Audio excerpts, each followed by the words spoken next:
आज छत पे जा रहे थे एक्सरसाइज करने तो हमने देखा बहुत सारा कूड़ा छत पे हो गया था। ये कूड़ा जो हमारे छत पे फूल लगे हैं उन्हीं का है, तो इन्हें सबका इकट्ठा करके और इसके बाद फिर हमने देखा कि यार गमले में पानी नहीं है, तो ये सफ़ेद कद्दू है, इसमें हमने पानी डाला।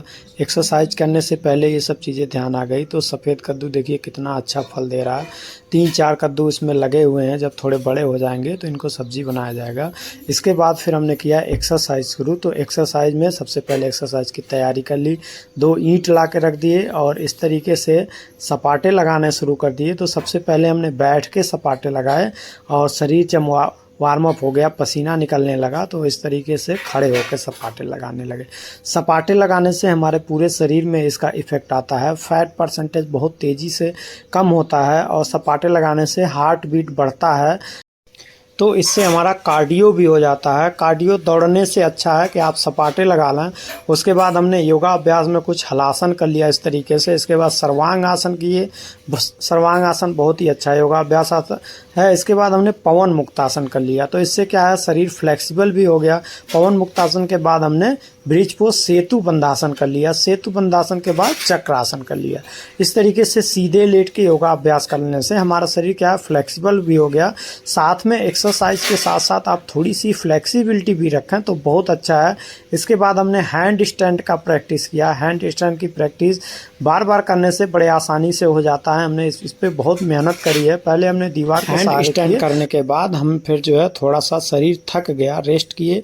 इसके बाद हनुमान आसन किए। हनुमान आसन करने से हमारे पैर खुल जाते हैं। पैर की जो जंघा है वो मजबूत हो जाती है, फ्लेक्सिबल हो जाती है। इस तरीके से हमने हनुमान आसन कर लिया। इसके बाद स्टैंडिंग चक्रासन। स्टैंडिंग चक्रासन करने से हमारे रीढ़ की हड्डी फ्लेक्सिबल और मजबूत हो जाती है।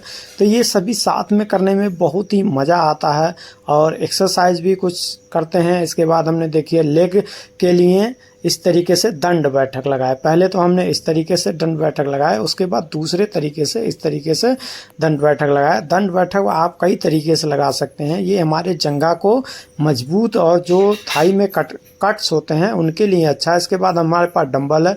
डंबल लेके आए और फिर हमने बाइसेप्स के लिए थोड़ा सा बाइसेप्स को पंप किया और बाइसेप्स की एक्सरसाइज करने लगे।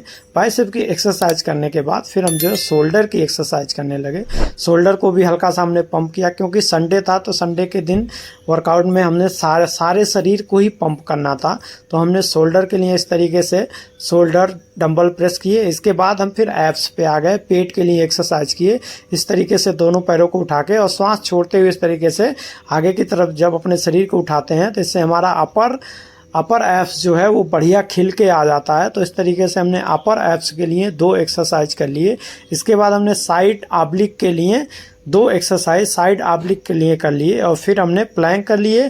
प्लैंक के साथ साथ में इस तरीके से प्लैंक के पोजीशन में आके और श्वास छोड़ते हुए इस तरीके से साइड में जब आते हैं तो ये साइड प्लैंक बहुत ही अच्छा हो जाता है, एकदम बढ़िया खिल के आने लगता है। तो इस तरीके से आप पूरे शरीर का एक्सरसाइज करेंगे तो बहुत अच्छा एक्सरसाइज है। प्लैंक करने के बाद अब जो है हम करेंगे प्लैंक। थोड़ी देर प्लैंक में रुकेंगे। हमारा प्रैक्टिस जो है 2 मिनट का प्लैंक में रुकने में है। अब हमारा शरीर और भी थक गया है। और इस तरीके से अगर आप योगा अभ्यास करते हैं, एक्सरसाइज करते हैं तो आप ये सब करने के बाद हमने किया थोड़ा सा पोजिंग। अपने शरीर को पोजिंग भी करना चाहिए। पोजिंग करने से कॉन्फिडेंस आता है। ये देखिए पैर की थाई मसल जो है दोनों तरफ से। वीडियो अच्छा लगा हो तो लाइक शेयर कर दीजिएगा, कमेंट कीजिएगा। इसी तरीके से आप भी एक्सरसाइज करें और फिट रहें। धन्यवाद, नमस्कार।